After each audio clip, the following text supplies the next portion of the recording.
दोस्तों इस वीडियो में देखेंगे फॉर्मेट स्पेसिफायर के बारे में। दोस्तों फॉर्मेट स्पेसिफायर एक प्रकार का स्ट्रिंग होता है जो इनपुट और आउटपुट फंक्शंस में प्रयोग किया जाता है। दोस्तों ये फॉर्मेट स्पेसिफायर हमेशा परसेंट सिंबल से स्टार्ट होता है। दोस्तों सी प्रोग्रामिंग में इनपुट आउटपुट फंक्शनों में कई प्रकार के फॉर्मेट स्पेसिफायर होते हैं, जैसे %d और %i।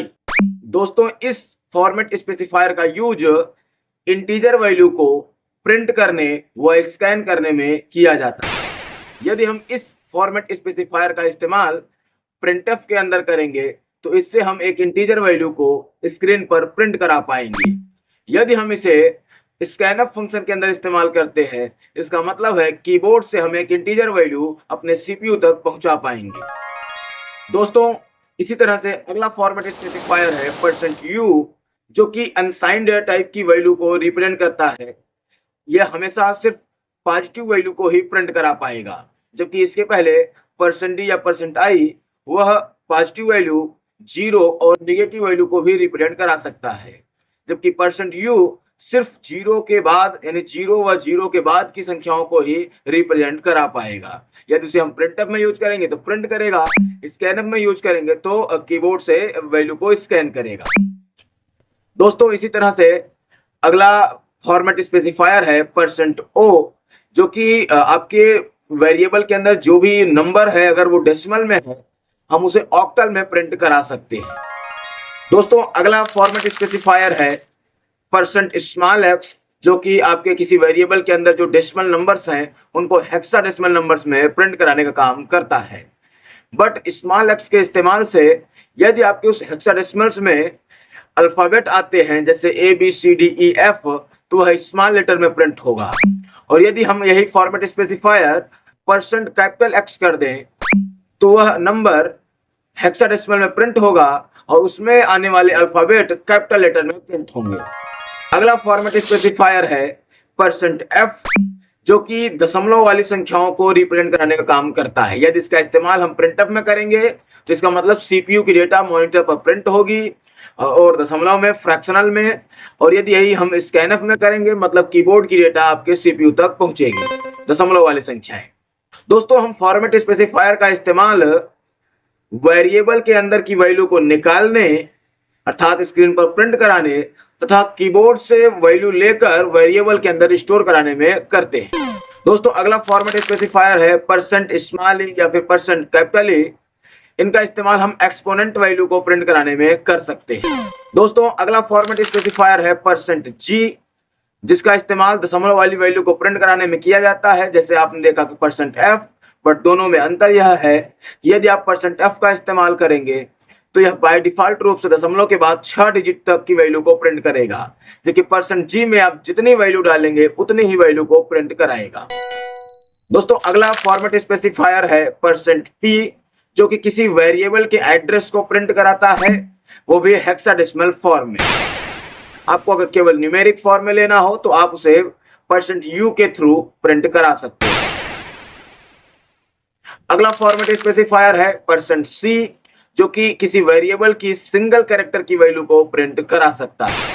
यदि हम इसका इस्तेमाल प्रिंटफ के अंदर करेंगे तो वैल्यू प्रिंट होगा और स्कैनअप के अंदर करेंगे तो एक सिंगल कैरेक्टर स्कैन की जाएगी।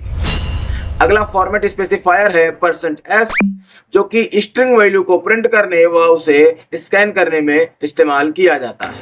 अगला फॉर्मेट स्पेसिफायर है %ld, जो कि लॉन्ग इंटीजर की वैल्यू को प्रिंट कराने व स्कैन कराने में इस्तेमाल किया जाता है। दोस्तों अभी हम प्रत्येक फॉर्मेट स्पेसिफायर का एक प्रोग्राम देखते हैं। तो सबसे पहला प्रोग्राम देखते हैं %d का।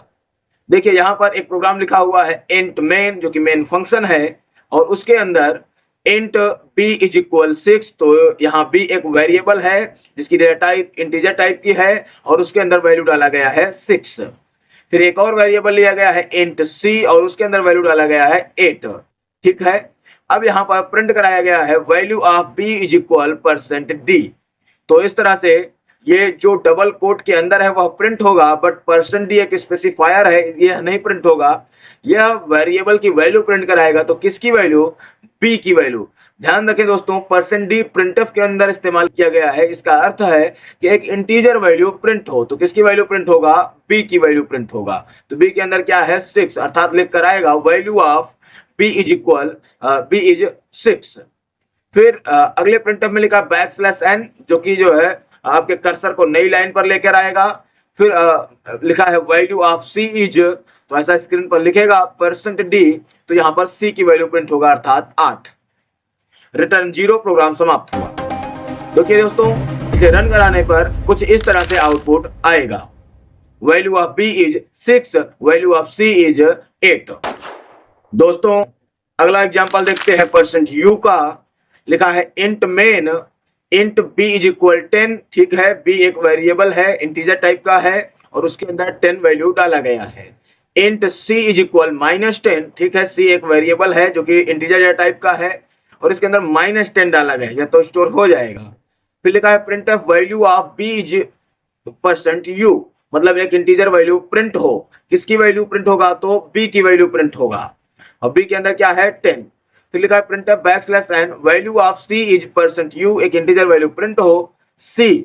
ध्यान रखें दोस्तों, c के अंदर -10 डाला गया है तो %u माइनस में वैल्यू को नहीं प्रिंट करा सकता, तो या कोई भी एक गार्बेज वैल्यू प्रिंट करके देगा आपको। तो देखिए दोस्तों, इसका आउटपुट जो है लिखा है वैल्यू ऑफ b इज 10 और वैल्यू ऑफ c इज, देखिए ये एक जो नंबर आया है ये पॉजिटिव में है और ये गार्बेज वैल्यू, एक्चुअल में c की वैल्यू नहीं है, यह गार्बेज वैल्यू है। गार्बेज वैल्यू क्या होता है कि उसके रेंज के बीच की कोई भी वैल्यू आ जाएगी।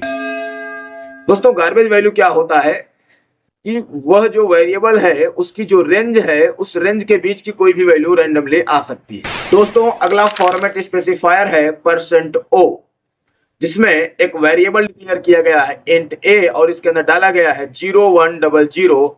दोस्तों शुरू में 0 लगाने से यह एक ऑक्टल वैल्यू बन जाता है, अर्थात इसके अंदर जो वैल्यू डाली गई है वह 100 नहीं है, वह ऑक्टल वैल्यू है 0100। अब यहाँ पर प्रिंटफ लिखा गया है octal value of a is %o double quote comma a।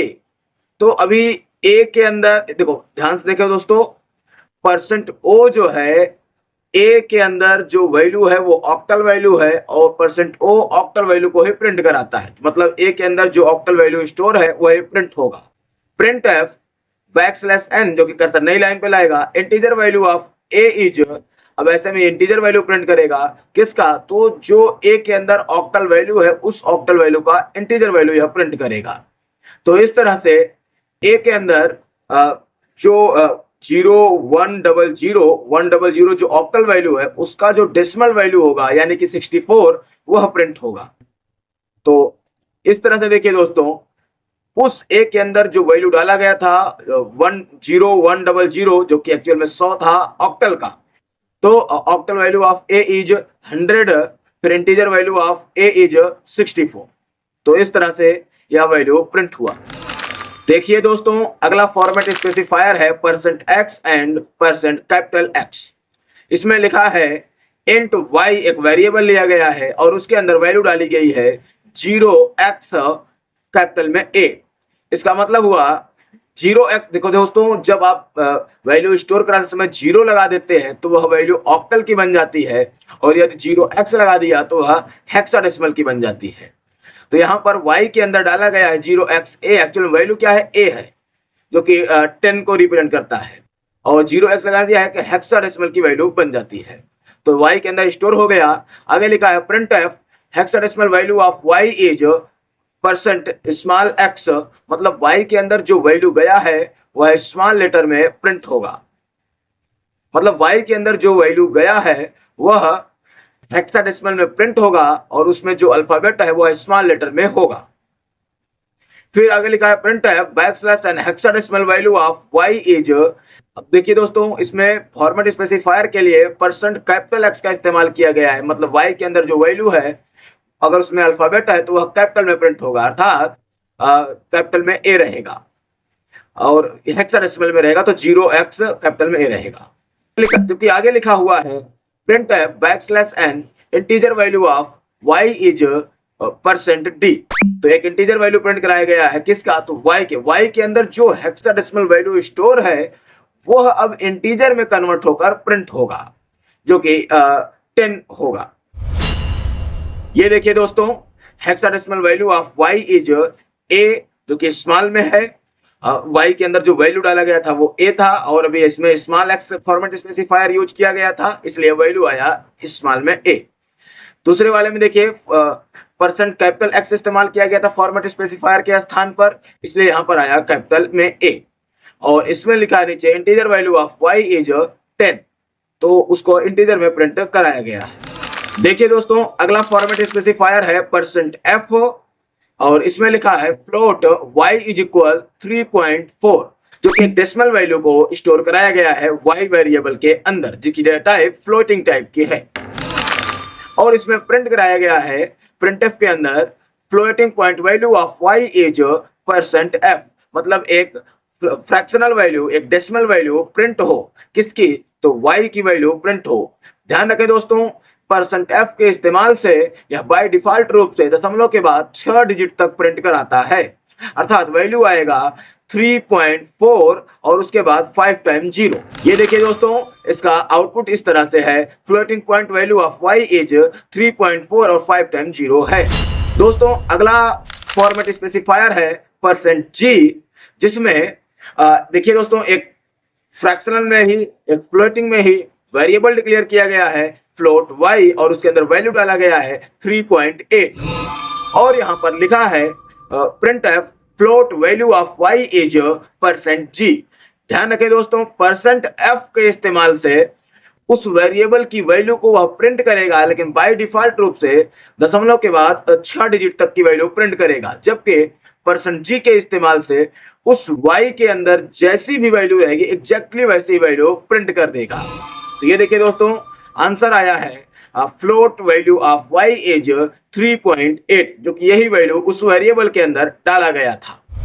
दोस्तों, अगला फॉर्मेट स्पेसिफायर है %c, जो कि एक कैरेक्टर वैल्यू को प्रिंट कराने व स्कैन कराने का काम कर सकता है। इसमें लिखा गया है प्रोग्राम में कैर a, और उसके अंदर यानी एक a वेरिएबल डिक्लेयर किया गया जिसकी डेटा टाइप कैरेक्टर टाइप की है, और इसके अंदर एक सिंगल कैरेक्टर स्टोर कराया जा सकता है, और यहाँ पर डाला गया है c, स्मॉल लेटर में c।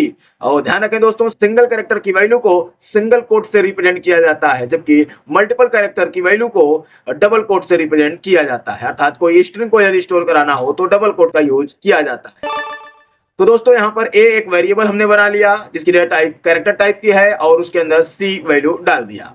आगे लिखा है printf value of a is %c, तो ऐसा स्क्रीन पर प्रिंट होगा, बट %c का मतलब है कैरेक्टर वैल्यू प्रिंट हो, किसकी वैल्यू, तो a की वैल्यू। a के अंदर क्या डाला गया है, स्मॉल में c, तो अभी ऐसा वैल्यू प्रिंट होगा, a की वैल्यू जो प्रिंट होगा वो रहेगा स्मॉल में c।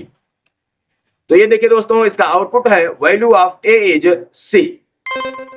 दोस्तों, यदि आप ब्लॉगिंग के वीडियो देखना पसंद करते हैं तो हमारी टीम की सदस्य का एक चैनल है जो कि YouTube पर ब्लॉगिंग के वीडियो बनाती है।